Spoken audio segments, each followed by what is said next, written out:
This is Robert Huddleston. The date today is June 20th, 2024. Robert was born on June 4th, 1924. Robert was born near where Amelia Earhart lived. He born near St. Joe, No, Lawrenceburg. no. Tell us where you're born. I was born in Knoxville, Tennessee, because the family farm was just north of Knoxville. And when my mother was due, they put me in a hospital in Knoxville. So I've never lived in Knoxville, and the farm is long gone. But I was born there, and I can't escape it. But then you went, where did you live most of your life? St. Joseph, Missouri, because my family lived first in Cincinnati, and shortly after that moved to where one of my uncles lived in St. Joseph. So I always claim St. Joseph was my hometown. So grade school, high school in St. Joe. Right. What's the name of the grade school and high school? Glenwood High School and Roosevelt Junior High School, and then Central High School. And I entered Central the 1st of September, the same month that the Germans invaded Poland and started World War II. So that's a way of saying that all through Central High School, I knew I was going into the military. In spite of, I might say, I had a bullet hole in my leg, self-inflicted. Tell us how that happened. My dad, when I begged to be taken hunting with him, he made the mistake of giving me a pistol to shoot a squirrel. I was lucky to hit a barn. So I encountered a squirrel, and I took aim at him with a pistol without a safety. He escaped death by going around the tree, and I dropped the pistol to my side. It went off. Fortunately, it went right through the soft, didn't break a bone, and I survived. Before you got in the military. Now, we're in the education department for the Evansville Wartime Museum. Okay. And the education is trying to help people of need. I'd like a few quotes from you about how you did so well in your life. What was your inspiration to do well in grade school, high school, and to become a pilot and then go to NASA? There had to be some qualities that inspired you, and we want to inspire other children. So that's what we want to know, is what you can say to help inspire children. That's a tough question with an easy answer. Early on, I fell in love with reading books. And I, like many of my generation that was born before Lindbergh crossed the Atlantic, we were in love with flying. We wanted to fly. And I learned early on you couldn't get into Army flying school or Navy without passing an examination. Finally, General Hap Arnold, who headed the Army Air Corps, Army Air Service at first, then Army Air Corps, then Air Corps, insisted that officers should have at least 2 years of college. I think that was a stupid personal opinion. Some of the best pilots in war and peace did not have 2 years of college. I'm not going to name names because I'm not good at that, but no. I took on to reading books early on, and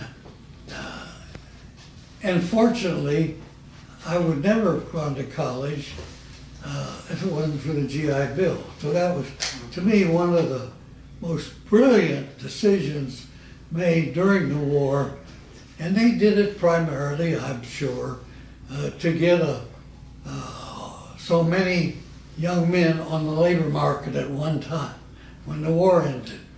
Because it wasn't just to go to college, but it also included you could get a home loan, you could get a loan for a business. In other words,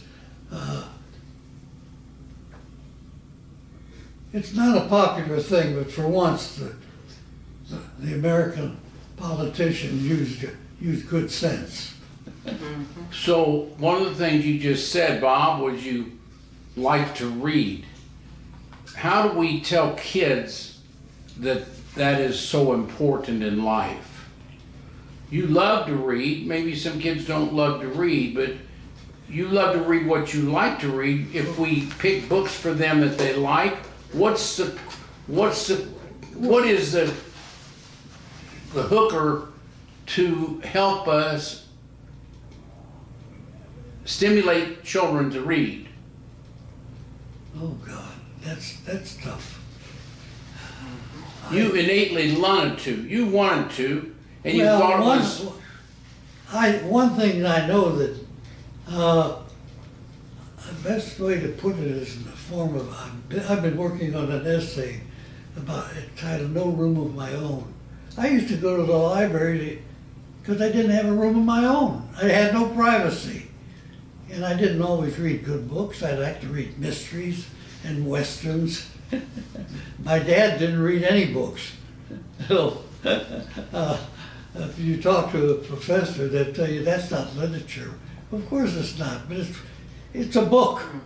And once you start reading books, I had to empty all the books out of here, most of them, because I was running out of space. But I had a tremendous, I've had practically every well-reviewed, by the way, I still read, at the age of 100, there's a letter behind you from an outfit in Michigan that I've been reviewing books for. And he came by, he was in the area, and he called me, wanted to come by and meet me. I'd been reviewing books for his organization for years. And I think he wanted to make sure I wasn't farming him out. But no, he did, and he encouraged me, keep on reviewing books. Don't think that just because you're 100 you can't do it. Do it, and I do it. And he pays me $150 a review. So I'm an employed person at 100. Don't leak that to the IRS. That's right. So you like to read. Did your mother and father both read a lot? Or they did read you? nothing. Okay. Absolutely nothing. So this is not really totally innate, that was cultured. You cultured it yourself. Yes. How do we tell kids to culture reading themselves if they don't have stimulus from parents or brothers and sisters? How do we tell them? Well, one way is it's the only way you're really going to get a good understanding of other countries, good and bad. Because once you start reading books, a lot of books come to your attention. Now, I checked when we lived in Washington, I just regularly visited bookstore, and I found interesting books. In fact, I found one that sort of led me into some difficulty because I became convinced that Werner von Braun was a war criminal. I still believe that. When I went to work for NASA, he was a hero. We gave him the highest medal NASA could give him, just because he created the V-2 for Hitler. It's crazy. He was a war criminal. Not because he created the V-2, but because he used slave labor, and that I became personally aware of because my group at the end of the war was right on the border of the river that separated the Soviet zone to our zone. So I volunteered to go into the Soviet zone so we could get out advanced military equipment that the Germans had that we didn't have. Mainly the V-2, the other one, the twin-engine jet. So I went into the Soviet zone, and I became immediately aware of the fact that von Braun used slave labor, because you could smell it.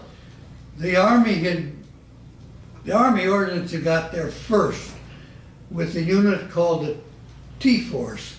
They followed the combat troops and got in to cross that river, go to the Soviet zone, what was to be the Soviet zone, and get out over 100 V-2 missiles in whole or in part.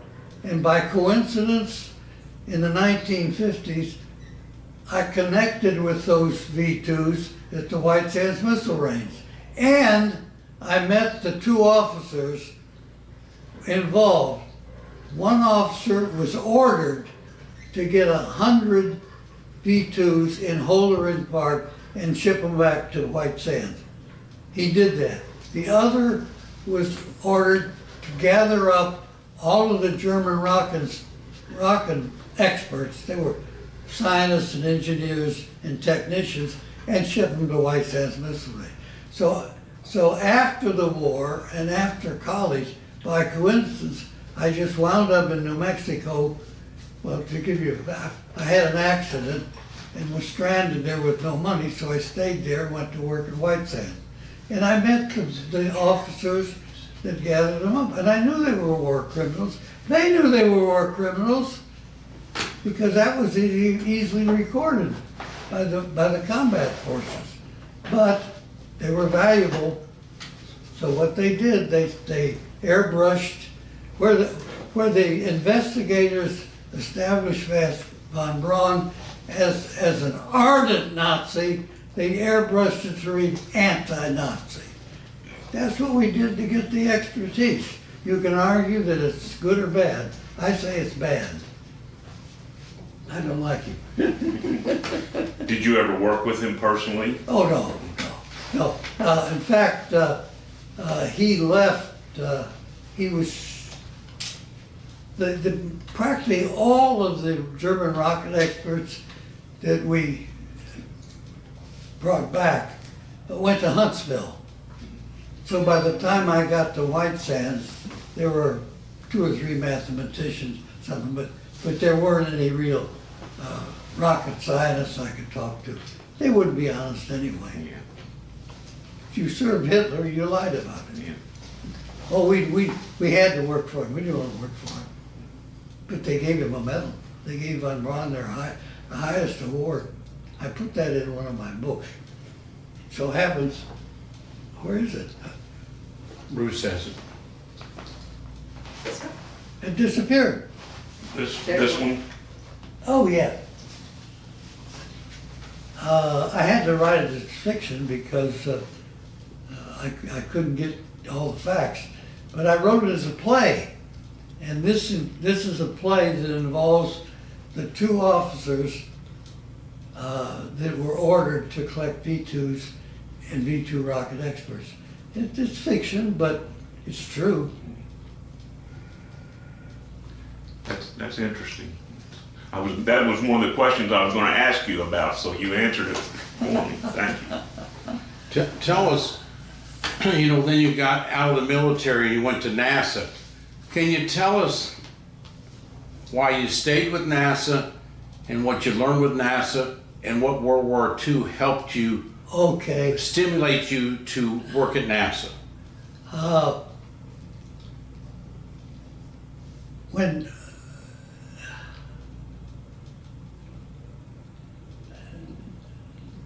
NASA was created to land a man on the moon, to assist to land on the moon at the end of a decade.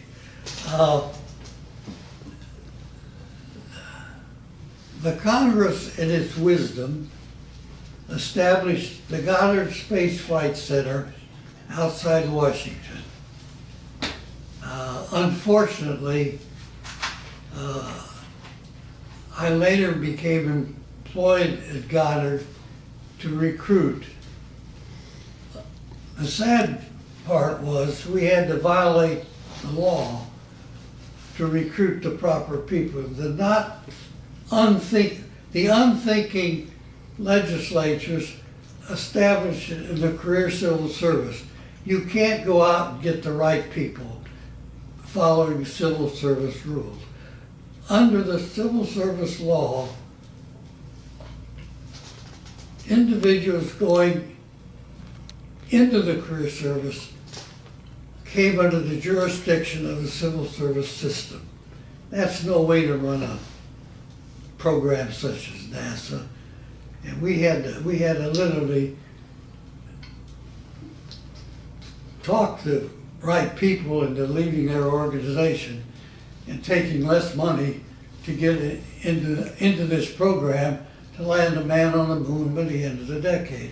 The Congress thinks about this far ahead, which is the time of the next election. And they don't think 10 years ahead of time, and they don't think of how difficult it would get some of the top people capable of developing a program to land someone on the moon by the end of the decade. And that's a handicap. And we had to break a lot of rules to do it, but eventually they did it. We did it. We assisted Huntsville and the Lewis Research Center. They were in the same boat.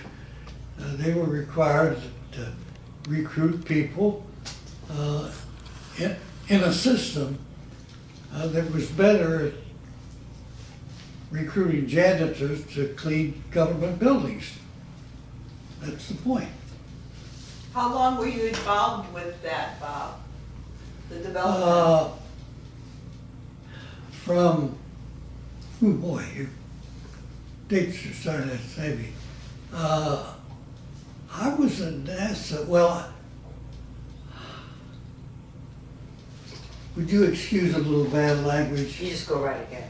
I worked under the jurisdiction of one of the worst SOBs I've ever known.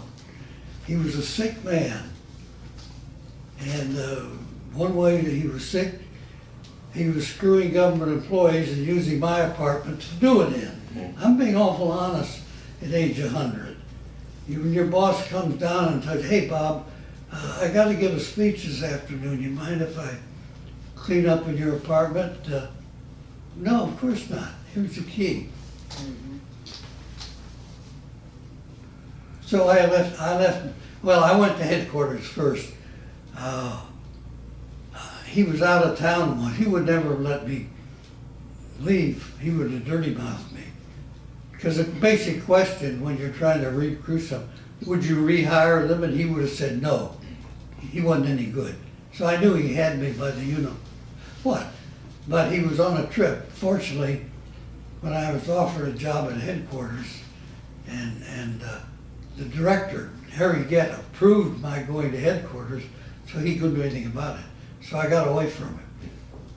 So how long were you there altogether? 1955 to 85? 55 to 85? That's about right. I got a promotion to an organization that I didn't enjoy. I ran into another strange boss. I got in all kinds of trouble. It was a boring job in headquarters. And anyway, a guy I knew at the civil service.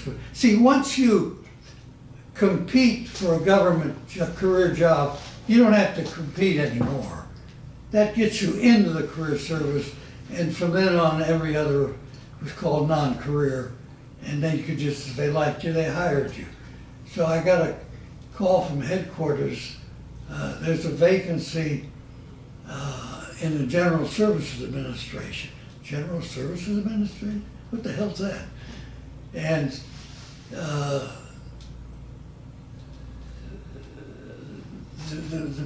the vacancy would be a promotion, and I'll give you a chance to think it over, let me know. So I checked it out, and I decided to take it, but the GSA at that time included the National Archives, one of my favorite agencies. And I became a real buddy of theirs. I got a good friend of the archivists of the United States. It's a great place to do research. I bet so. Unbelievable. Original documents? Yeah. They don't do that anymore because people were stealing them. But I became a good buddy of the young archivist. That was the only place he'd ever worked. He was a graduate historian, and it was a wonderful place. And I got to know the chief archivist, they pronounce it, of World War II records. A wonderful guy. John Taylor was his name.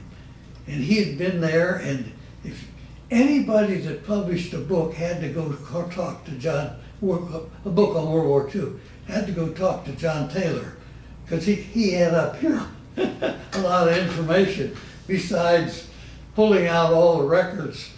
And most of the archive records are not classified. There are too many. They use volunteers, and when I was, well, everything leads to something else. My wife's father was an American spy in World War II, and I decided to do a book about him, a fascinating character that died the week I was married. So I had access to all of his widow's letters that he wrote to her while he was spying in Europe, but I had to get the official record from the archives or from the CIA that inherited all the World War II record of espionage agents. So anyway, what was that? Where So was Bob, I going with that? Bob, let's backtrack again. So when did you work for NASA? Is that Okay. before the GSA? Yes. Okay.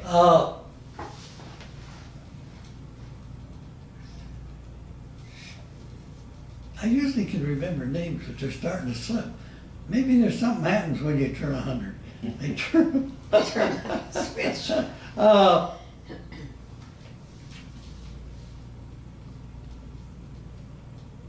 No, I can't get that date. I don't know why. Well, was it? Now, my first job in NASA was at the Goddard Space Flight Center, and that was, we were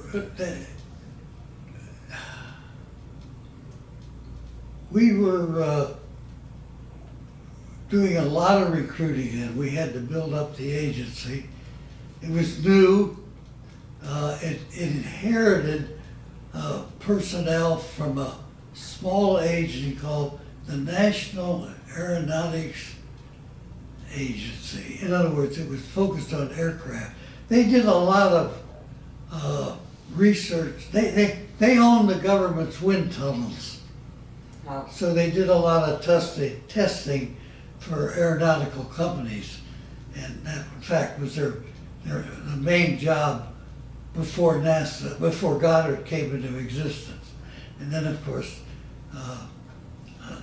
NASA employed space scientists, and some good, some bad, and so on. But that, I'm having trouble pinning down the dates.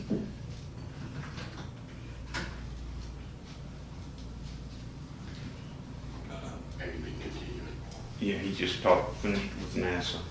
What we want to know too, is this on? It's on. Still going. Is, what was your scariest time during World War II when you were flying? When you were over in northern France, or even in training, maybe one or two or three of the scariest times? Okay. First, you have to understand I was still a teenager. Teenagers don't scare easy. Thinking back instantly now, it was actually when I was in training in Abilene, Texas. First I had two emergencies. The first at Wendover, Utah. When I'm flying along, I'm fat, dumb, and happy, and suddenly I can't see. The worker who put the P-47 together didn't fasten the hydraulic indicator, and it exploded and right in my face. Here I am, because I didn't pay any attention to where I was. You just called the tower and said, give me a heading. Suddenly I couldn't see. Being a little dumb, I raised my goggles. That's worse. So I couldn't see, but I could contact the tower. And I told them what happened. I said, well, look,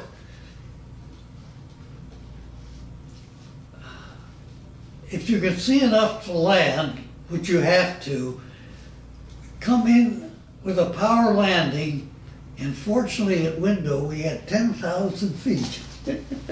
So I set the P-47 down on the edge and used up all 10,000. He said, use up all power landing, and as soon as you stop, get the hell out. Even get out before you stop. They didn't know what it was. I don't know what else it could have been.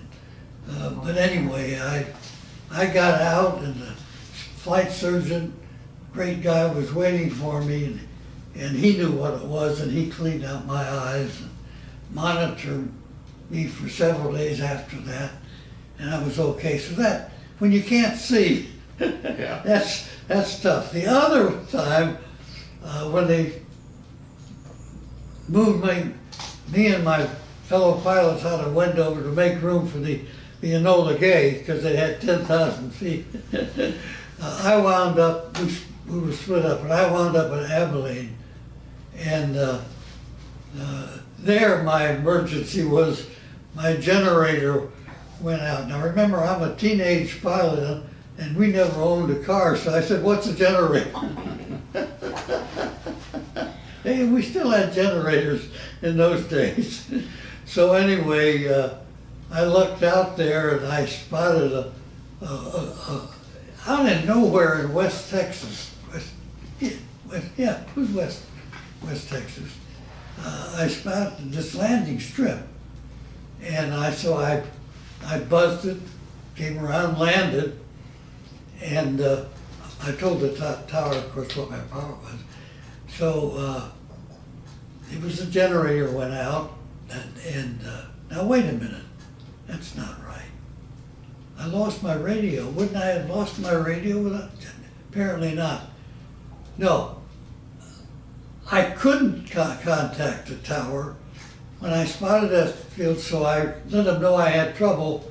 I buzzed it, they came around and landed. Then I told them what my problem was, and anyway, they radioed my base at Abilene and told them what my problem was, and they said, well, he's going to have to stay with you overnight, and we'll fly a mechanic in with a new generator and install it, take him back, and have another pilot bring the plane back. So anyway, it happened to be Thanksgiving Day. So the Army Air Corps has this rule that you can't get into the officer's mess in a flight suit. So I had to go around the kitchen to get a Thanksgiving dinner and sleep in my flight suit. Those are very heavy. They're gabardine, and they got pockets for maps. So anyway, that was my second emergency. The other thing is on P-47, there was a turbocharged plane. Yeah. Can you tell us a little about how effective that turbocharge was when you went up to high altitudes? And then what the mechanics said when you turned it on, did they like it? And why didn't they like it when you used the turbocharge? They had to rebuild the engine, I think. Something like that. It was tough on the engine. And anyway, I didn't use it in combat with the enemy. Practically all my missions were no more than 20,000 feet, and most of those were dive bombing. We would follow the reconnaissance of a P-38 pilot and say there's an airfield in that forest working over. So we'd either bomb it or strafe it and so on. I got in, well, I call it combat with a twin engine jet because I was on a mission of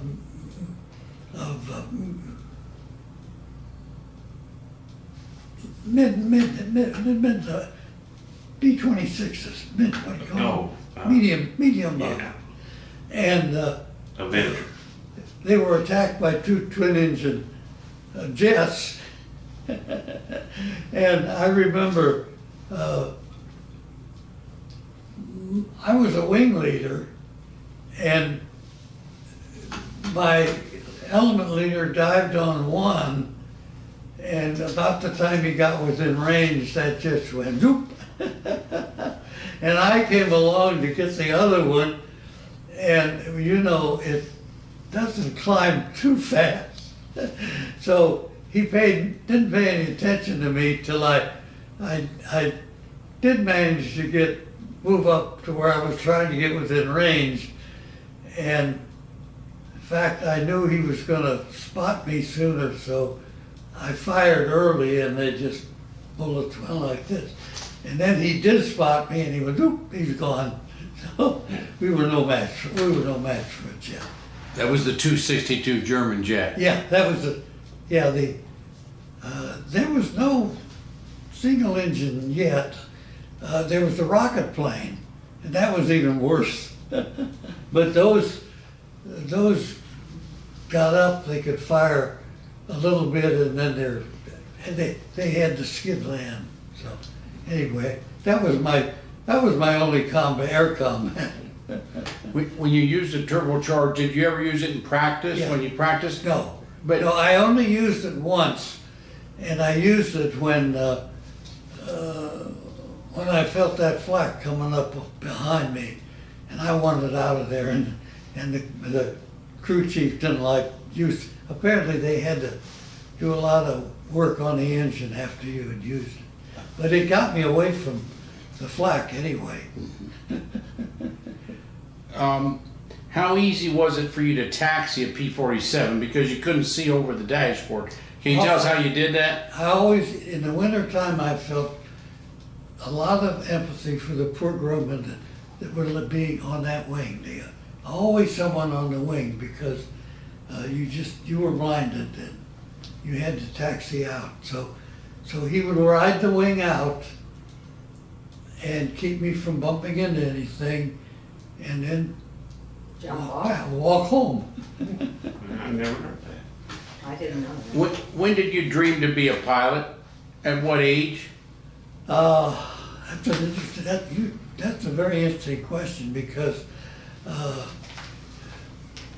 General Hap Arnold, in his lack of wisdom, dictated that all pilots would have to have 2 years of college. So I got out of high school knowing I couldn't qualify for flight training, and I was actually on the way to volunteering for the Marine Corps. Now we're talking about the end of May of 1942, and if I'd have been in the Marine Corps, I'd have been a hero, dead. But anyway, the word got around in the grapevine, teenage grapevine. Hap Arnold had to drop that 2 years requirement, and you could get into flight training if you could pass a written test, sort of an equivalency test. Well, by then I had gone to San Diego to join the Marine Corps. Fortunately, I delayed and learned from some friends of mine. You could take the test at practically any air base, and they were backed up. I was staying with some friends in Long Beach. They were backed up at Army fields, but one knew that if you could get back to my hometown of St. Joe, it was only 30 miles to Fort Leavenworth, and there was an air base there that could give the test for flight training to walk-ins. It worked. A friend of mine and I started a hitchhike back. Got as far, this was September of 1942. We got us about halfway to Salt Lake City on the hitchhiking back and decided we're going to take a bus. It was cold. But anyway, it worked. A friend and I, he had the automobile, he was a year older. We got over to Fort Leavenworth. Sure, we'll give you the examination. He flunked, I passed. It was a general intelligence test and reading books. Anybody that read books, enough books, could answer it. It wasn't, I probably flunked the math part, but not enough to disqualify me. But anyway, they told the lieutenant that administered the test, and I come back in a week, and a flight sergeant is going to be here, and that's good because you can take the test. Otherwise, you'll go down to San Antonio, and a regular doctor will just give you a simple test, and it might not be enough. So you'll be lucky to be physically examined by a flight surgeon. Because I ran into one trouble. I had to get a couple of teeth fixed. That got me in. And I came back the next, well, yeah. I was able to get my teeth fixed, came back, and he swore me in. Now, I was delayed slightly because they didn't have room for me. But I was actually called to active duty on 1 February 1943. There, I got those dates straight. I got a telegram. I kept the telegram. It's somewhere in my archives. Okay, your question? What I want to do now is, we've got 2 people from education. You need some more water? I want them to tell you what we're doing with education in Evansville. And she's brought some handouts so you can look at them. We're trying to educate kids and underprivileged kids. I know all about that. And Nancy's put some handouts together, and I want to just let you look at them and see what you think. And we'll leave them with you. Good. Then you can peruse them. But she could summarize them for you and tell you what they're about. Good. You want to bring the chair over there, or See not? that lady over there? Yes. Yeah. She's helping me write my will, Yeah. and she more than anybody else. She's my eyes and ears. Yeah. I've already decided if you're an honorable organization, I'm going to give you a little money. But I'm going to give it to you in small amounts, because if you go under, I don't want to lose a big amount. Okay. That came on the advice of my broker. Yeah. Well, I hope you don't mind giving. no, we've got our annual report. I think, did you bring the annual report too? Yes. Yeah, you can look, and you can let Eva look at the annual report. She can look it over. His philosophy is don't put all your eggs in one basket. Yeah, I think I've that's a heard that before. smart way. Let Eva look at that, and Give it to he I can't see it. He can't see as well. Right behind you is one of the best inventions made. Yeah. That's Oh, a word reader. enhancer. I can read any printed copy under there, and over at the Carolina Meadows Library, they got one this big. I read the New York Times every Sunday. Oh my That's, gosh. that's a wonderful invention.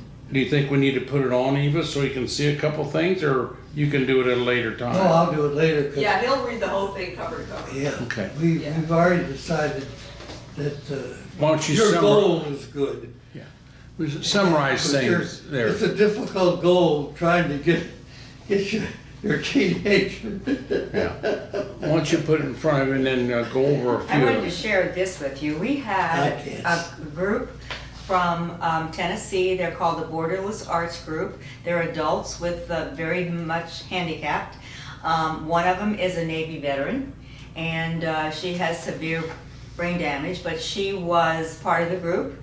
and it shows pictures of, this is the Tri-State Aero hangar. We couldn't get into the museum because of the tornado, so the Tri-State Aero gave us the space. So we presented our classes there, and then they went on a command car ride, and the command car took them over to the museum, and they went and they wanted to do a tank ride.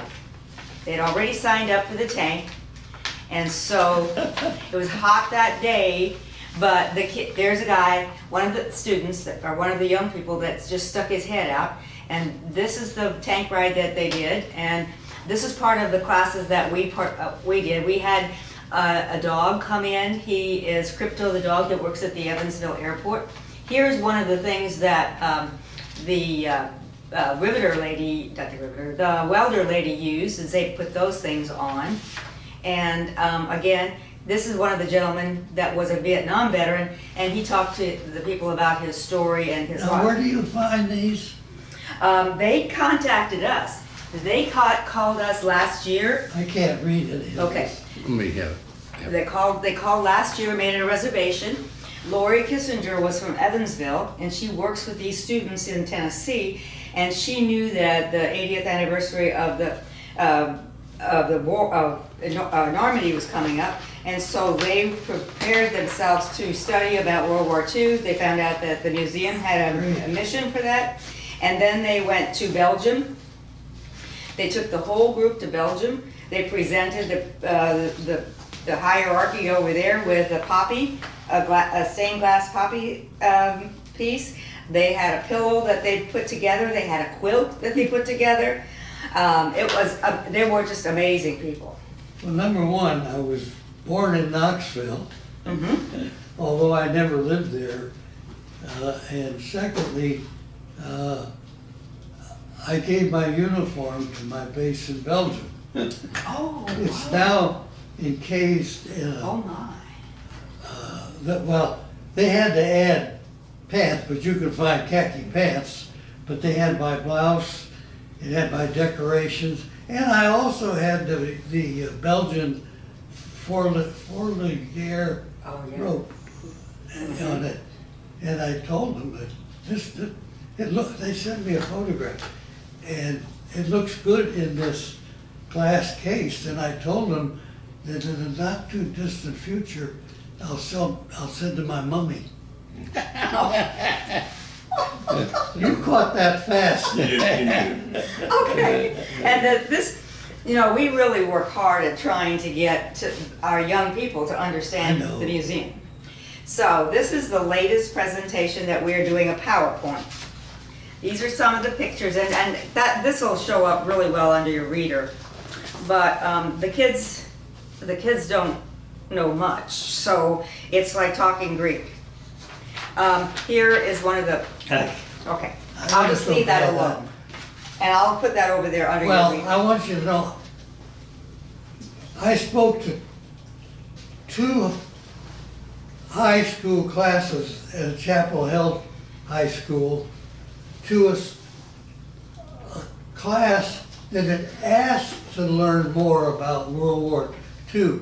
So the young teacher found out about me and invited me. Well, I know how young students might be, so I decided to talk to them about my experience with a couple of introductory items. Okay. So I showed up with the first group, and by the way,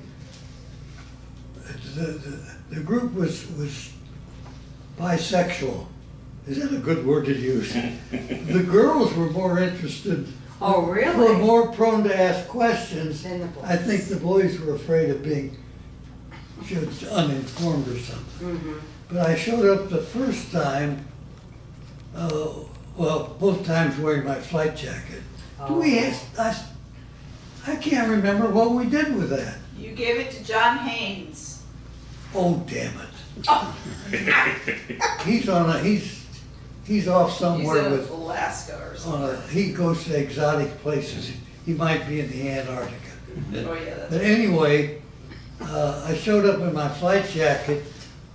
We had a wonderful artist in the squadron, and whoever wanted it could get a P-47 painted on the back of the flight jacket, which was a dumb thing to do. If you bailed out or bellied in, and you were picked up by the Gestapo and he saw that P-47, Yeah. he was not gonna be easy. And to get serious for a moment, we did have one pilot bellied in and was lynched. The local Gestapo guy just shot him on the spot. And the Criminal Investigation Division of the Army had a German finger, the guy that did the killing, and they didn't take long in executing him. So anyway, that's funny but serious. When we go into schools, like for tomorrow, we're going into an elementary school of third graders. Oh, wait a minute, Yeah. before it escapes my brain. Go ahead. I gave 2 lectures to 2 different classes. Okay, yes. Wore my flight jacket each time, and the first question I asked the group, I had my white scarf. I said, "Why do you think I wore a white scarf?" Boy, they were puzzled. Yeah. Well, in the first place, the Air Corps did not issue white scarves. You had to provide one on your own. Oh, Alan. And most of us got a piece of parachute silk, Ah. free. Okay. Okay. So that was the first class, and they were fascinated to learn. You know, if you wear a leather jacket on a mission, your head goes like this, and you're going to get a big welt back there. So you better have a scarf, because that leather will burn a hole. Yeah. You know, the Indians started a fire with a piece of. Did you get that point? Okay, so the second class, I had a RAF issued whistle. Why did I have an RAF whistle fastened to my jacket? They didn't have the slightest idea. I don't either. Well, one that was RF because that's one thing they gave us for nothing. Because if you're shot down over water, the rescue boat can't see you because the earth is curved. You can't see them. So they appreciated that.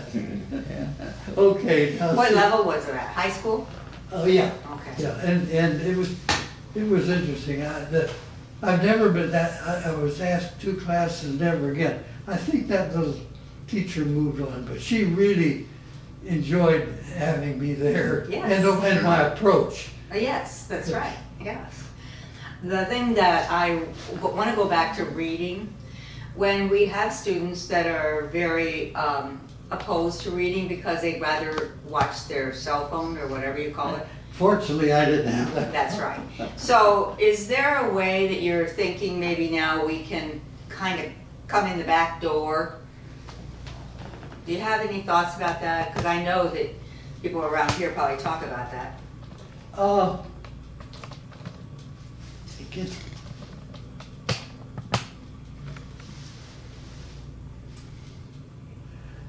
Oh, I think I would approach something like this. When I decided to go for a master's,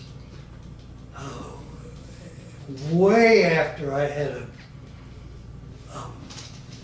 bachelor's degree and way after the war, I managed to get a study desk in the Library of Congress.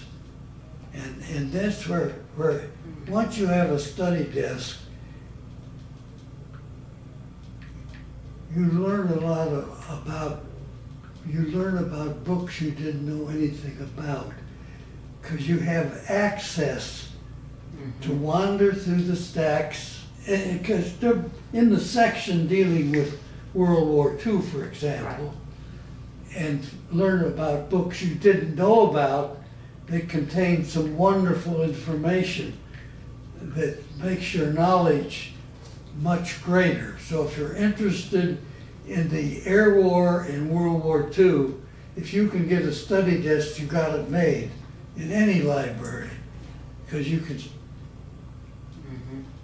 cruise the stack. I wanted to ask you also about World War II, and then your work at NASA, Okay. which I know that they're both very important. Which one would you rank first?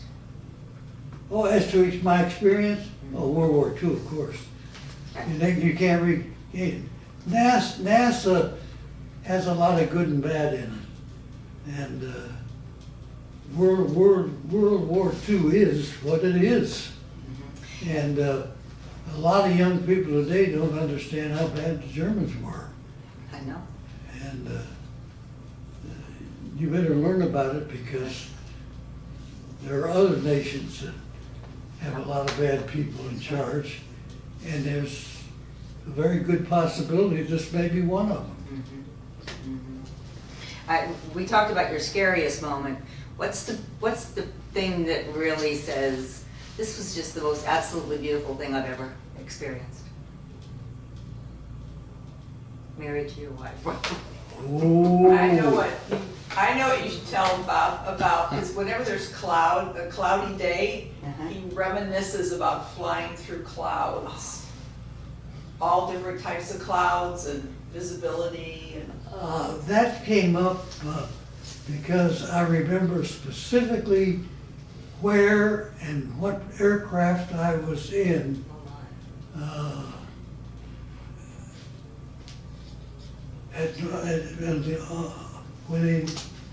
At the time of the Normandy landings. Oh. I was flying an old P-40 over Texas, and I started buzzing the clouds. I'm over Normandy.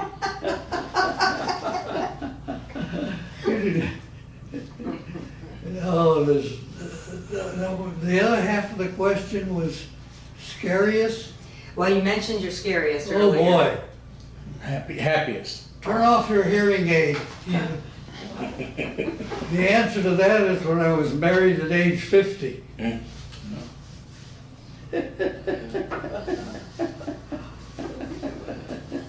I was married at 45, so. Okay, you know, There you go. it's a whole new life ahead. That's right, it is. Okay. How about Bruce, you got any? Well, I have one more question about your experience at the V2 site. You said you got to go Oh, yeah. into the site. Did you actually witness any of the slave labor? Boy, you opened up a good avenue, because my last mission was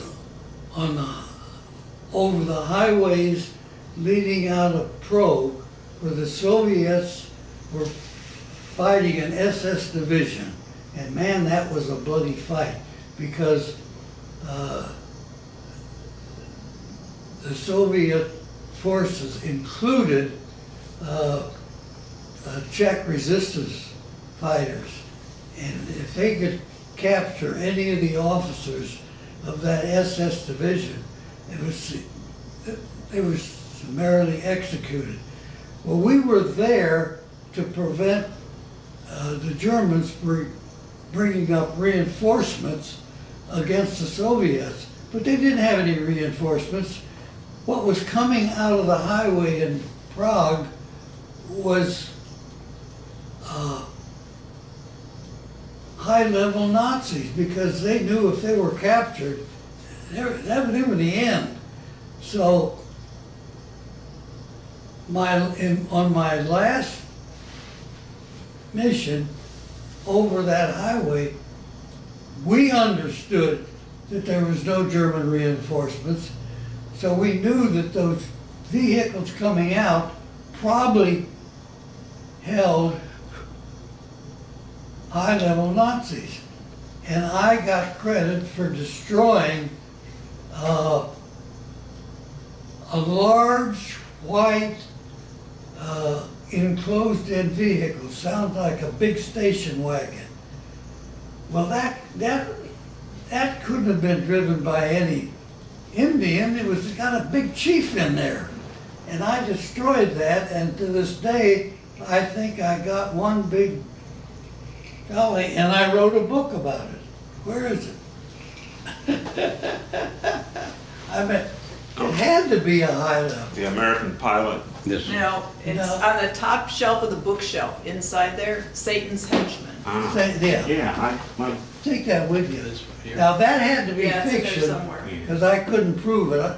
I couldn't go down and check who was in yeah, there. I've read, I have it. Bruce has read your books. Oh, good. I've just See, read the so- last one. So I just made a fiction story out of it, and I found out who might have been that high-level Nazi, and it was the guy that, it was the a German that had designed and built Auschwitz. Oh. So he was about as big a war criminal as you could find. So I couldn't write a nonfiction, so I wrote a fiction. yeah. And I still think I ought to take credit for it.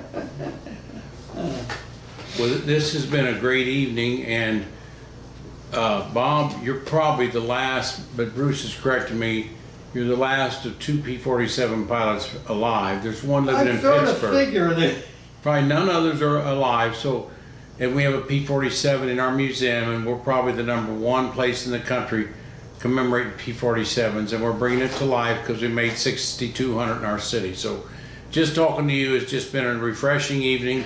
Done it another time in the past, and No. we'll do it again in the future. And we just thank you for your time and all your effort and all these books. Bruce has read 2, I've read half of 1, Nancy's read 1. But they're light books. They're not just and they're quick to read. They're not too in depth, but they're in depth enough to give the facts. But just remember, this is a tribute to you. You're a tremendous individual and defending our country with the greatest civilization. We appreciate the time tonight. Any other things you want to state, Bob, for the camera? Do you want to say anything else? You want to say anything else? well, I was gonna tell Eva that if you live long enough, you've got knowledge that nobody else has, so. I did not pick this title. That was picked by the, Author or by writer. the editor, but Yeah. when I look back, it has been sort of remarkable. Remember, I'm not a remarkable person, it's a remarkable life. Yeah. And as I say, you can do a lot in 100 years. Now, do you want the other side?